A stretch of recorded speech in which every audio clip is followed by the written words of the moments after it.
बाधाएं आती है आए, विपदाएं आती है आए, हम ना रुकेंगे, हम ना झुकेंगे, बस चलते ही जाना है। हम चले हैं उस डगर पे जहां राह पथरीली है। पैरों के नीचे अंगारे हैं, सिर के ऊपर सोले, पैरों के नीचे अंगारे हैं, सिर के ऊपर सोले, फिर भी हमारा बढ़ता कदम कभी ना रुकेंगे। हम चले हैं उस डगर पे जहां राह पथरीली है।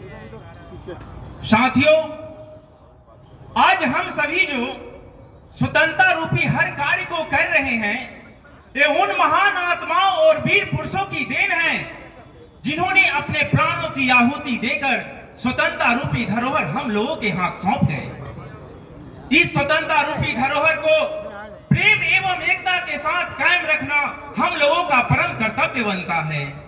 याद आता है वीर भगत सिंह की, जिनकी महान गरिमा इतिहास के पन्नों में अग्रणीय है। जब वीर भगत सिंह को फांसी की सजा सुनाई गई थी और फांसी पे चढ़ने से पहले उन्होंने आखिरी इच्छा अपने मां से मिलने का व्यक्त किए थे। जब वीर भगत सिंह से मां मिलने आती है तो वीर भगत सिंह को देखते ही मां की आंखों से आंसू निकलने लगता है। मां की आंखों में आंसू देखकर वीर भगत सिंह मां से कहता है कि मां, आज तू रो रही है इसलिए कि भारत माता की आजादी के लिए आज मैं फांसी पे चढ़ने जा रहा हूं। मैं अभागा था जो तुम्हारे कोख से मैंने जन्म लिया, आज तू रो रही है। मां कहती है कि बेटा, मैं इसलिए नहीं रो रही हूं कि भारत माता की आजादी के लिए आज तुझे फांसी होने वाली है। मैं तो इसलिए रो रही हूं कि तुम्हारे जैसे संतान को मैंने एक ही जन्म दिया। यदि तुम्हारे जैसे संतान को मैं चार भी जन्म देती तो भारत माता की बलि वेदी पे उसे हंसते हंसते चढ़ा देती। एक तरफ मां की आंखों में आंसू, दूसरी तरफ वीर भगत सिंह अंतिम मिलन में मां से कहता है, ए मां मुझे विदा कर दो, चरण में सिर झुकाता हूं।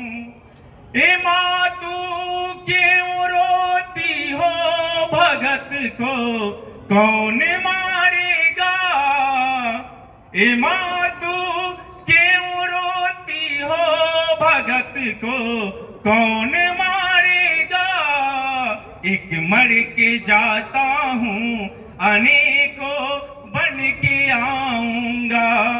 जवानों को जगाने के लिए काउंसिल में बम फेंका, जागने वाले ना जगा तो मैं मर कर जगाता हूं। ए मां मुझे विदा कर दो, चरण में सिर झुकाता हूं। और वीर भगत सिंह को फांसी पे चढ़ा दिया जाता है। धन्य है वो माता जो ऐसे वीर पुत्रों को जन्म दिया, और धन्य है वो वीर पुत्र जो अपनी भारत माता की आजादी के लिए हंसते हंसते प्राणों की आहुति दे दी।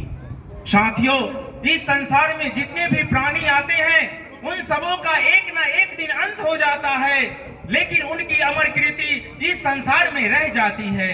एक कवि ने लिखा है, सहजीविति गुना यस्य कृति यस्य सहजीविति, गुना धर्मा वही नस्य जीवन निसि प्रोजनम। इस संसार में सदा जीवित वही है जो अपने शुभ कर्मों द्वारा कीर्तिमान को स्थापित कर इस संसार से चले गए।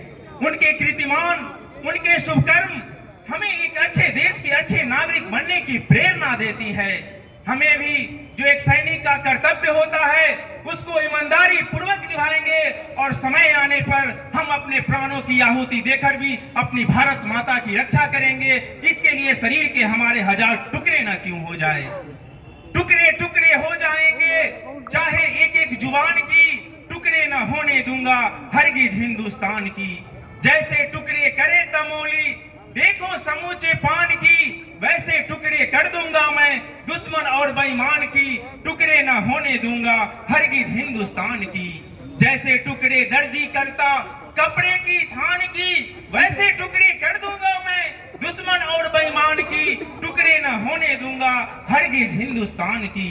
जैसे टुकड़े कसाई करता बकरी की संतान की, वैसे टुकड़े कर दूंगा मैं दुश्मन और बेईमान की, टुकड़े टुकड़े न होने दूंगा हरगिज हिंदुस्तान की। टुकड़े टुकड़े हो जाएंगे चाहे एक एक जुबान की, टुकड़े न होने दूंगा हरगिज हिंदुस्तान की। इसी चंद शब्दों के साथ मैं अपने वाणी को विराम देता हूं। जय हिंद, जय भारत, थैंक यू।